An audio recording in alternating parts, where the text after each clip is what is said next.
Hi mga ka-Vines! Welcome back sa aking channel. Elena here again.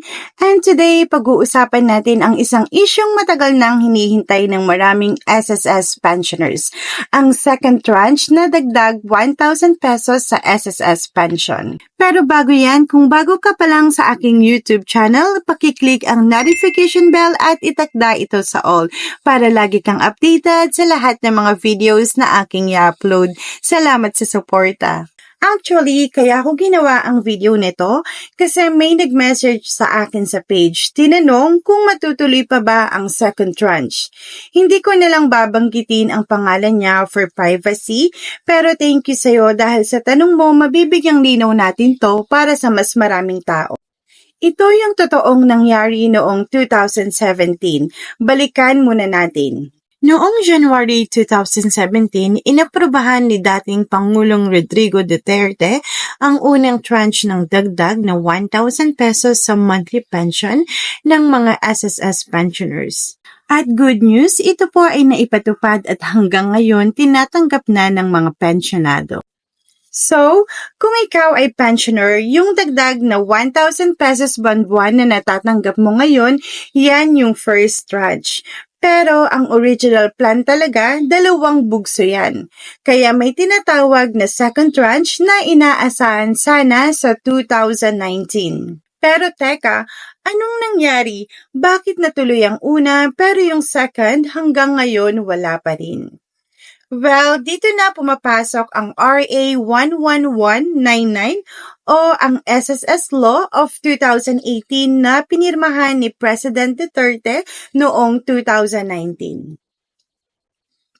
Sabi sa batas na to, lahat ng future pension increases kasama ang second tranche, kailangan mo nang i-recommend ng SSS Chief Actuary. Bakit? Kasi kailangan mo nang i-check kung kakayanin ng pondo ng SSS ang dagdag benepisyo. So, kung kahit gusto man ng gobyerno, hindi na basta-basta pwedeng dagdagan ang pension kung walang sapat na pondo. Hindi kinansela pero na-hold. Importante, hindi outright na kinansela ang second tranche pero na-hold siya habang hinihintay ang go signal mula sa actuary ng SSS. Para mas madaling intindihin, yung first tranche, good na, natanggap na, and ongoing. Yung second tranche, yan ay standby muna.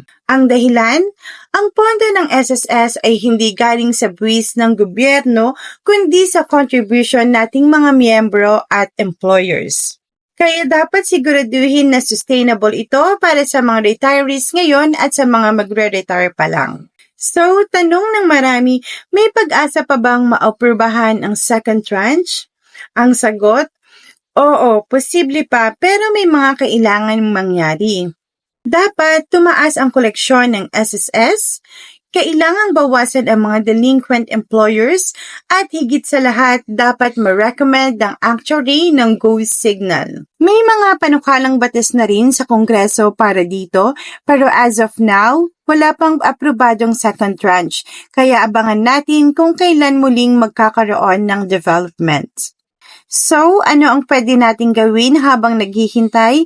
Maging informed at updated sa mga SSS announcements, suportahan ang mga proposals sa Kongreso, at i-share ang tamang impormasyon para hindi tayo nalilinlang sa maling balita. Tulad ng lumabas na ang second tranche, may second tranche na, may 1,000 pesos na. No po, fake news po yan. Like I mentioned, standby pa po ang second tranche. So, depende pa po yan kay SSS kung kailan po nila ilalabas ang second tranche increase. And again, shoutout sa nag-message sa akin, di ko na lang babanggitin ang pangalan mo. Pero dahil sa tanong mo, marami tayong na-inform ngayon. Kung agree ka na dapat ituloy ang second tranche, i-comment mo sa ibaba. Ituloy ang dagdag 1,000 pesos para sa pensioners. At kung gusto mong mas marami pang ganitong videos, like, share, and subscribe. Tandaan, ang kaalaman ay susi ng matalinong desisyon. Thank you so much for watching.